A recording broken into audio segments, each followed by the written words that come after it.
Speed news में आप सभी का स्वागत है और आपके साथ मैं हूं चांदनी वर्मा। स्पीड न्यूज की शुरुआत करें, लेकिन उससे पहले आपको बांसुर ले चलते हैं और राजवर्धन सिंह राठौर क्या कुछ कहते हैं, सुनते हैं।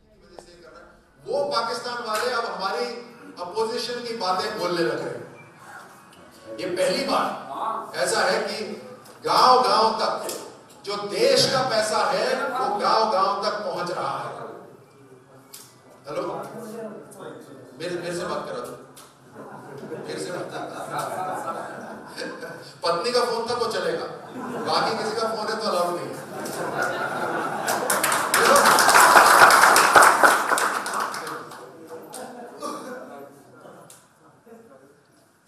ये पहली बार हम सबको सब बोलते थे देश के पास पैसा नहीं, देश के पास अनाप शराब पैसा है, पहले भी होता था, आज भी है। अगर देश के पास आज तक नहीं जो था वो थी ईमानदारी और सच्चाई हमारे राजनीतिक लोगों के अंदर। इच्छा नहीं थी नीचे तक पैसे पहुंचाने की, आज इच्छा आई। आज आप गांव-गांव के अंदर देखोगे, अगर हमारे पास साधन नहीं पहुंचे तो कम से कम हमारे पड़ोसी के पास साधन पहुंचे। गांव के अंदर गैस सिलेंडर पहुंच गए, प्रधानमंत्री आवास योजना से घर बनने शुरू हो गए, सड़कों का जाल बिछ रहा है। मुझे कोई व्यक्ति बोल रहा था, कितनी शानदार बात उसने बोली, आज हर गांव के अंदर 1 फीट सीमेंट की सड़क लग रही है। ऐसे लग रही है जैसे 100 साल के लिए सड़क बन रही है। शुरुआत तो हुई है, शुरुआत हुई है, आज शुरुआत हुई है, कल और गति से ये आगे चलेगा। वही पैसा है जो देश के हर नागरिक के पास पहुंचना चाहिए था और नहीं पहुंच रहा। आज संकल्प के साथ हर गांव के पास, हर गरीब के पास ये पैसा पहुंच रहा है। सिस्टम को सुधारा जा रहा है, सिस्टम को बेहतर करा जा रहा है। आज अधिकारियों को बैठाकर उनको प्रेरित करा जाता है कि आप भी तो गांव से आते हो। जब आप गांव से आते हो, आपके माँ बाप ने पीड़ा सही हुई है, तो आज आपको जिम्मेदारी दी है पूरे भारत में, तो क्या आपका दायित्व नहीं बनता कि उस जिम्मेदारी को पूरी तरह से निभाओ? तो हर तरह से अधिकारियों से काम कराया जा रहा है। प्रधानमंत्री हर 3 महीने के अंदर एक बार एक ना एक कलेक्टर से बात कर लेते हैं पूरे देश के अंदर, सीधे कंप्यूटर से वीडियो कॉन्फ्रेंस से बात करते हैं। आप देखिए कौन सा ऐसा प्रधानमंत्री जी था जो इतनी मेहनत से काम कर रहा था कि पैसा भी नीचे तक पहुंचे, अधिकारी भी पूरी तरह काम करें। तो ये जब बहुत बड़ा बदलाव आ रहा है, तो इस बड़े बदलाव के अंदर हम सबको शामिल होना चाहिए कि नहीं होना चाहिए? हम अपनी छोटी छोटी जो आपस के अंदर हमारी लड़ाइयां हैं, उस लड़ाइयों के अंदर ही अगर हम रुक जाएंगे, वहीं ठहर जाएंगे, तो हमको गिन गिन के चुन चुन के हमारा दुश्मन मारेगा, चाहे वो दुश्मन कहीं का भी हो। हम जब देश की बात आती है तो हमें एकजुट होना ही पड़ेगा। हम अगर जाति पाति में बदलेंगे, कोई बोलेगा कि अच्छा ये चुनाव किसका है, ये तो अच्छा पार्लियामेंट का चुनाव है, मेरे को सांसद से तो काम ही नहीं पड़ता, मेरे को तो विधायक से पड़ता था, वो काम हो गया, तो आज मैं घर में बैठूंगा चुनाव के दिन। ऐसे कैसे काम चल जाएगा? आज पूरी दुनिया सिमट गई है। दुनिया के एक कोने पर अगर कुछ होता है तो उसका असर पूरी दुनिया में पड़ता है। और यहाँ तो देश के अंदर प्रधानमंत्री जो नीति बनाते हैं, उस नीति का असर हर प्रदेश में पड़ता है।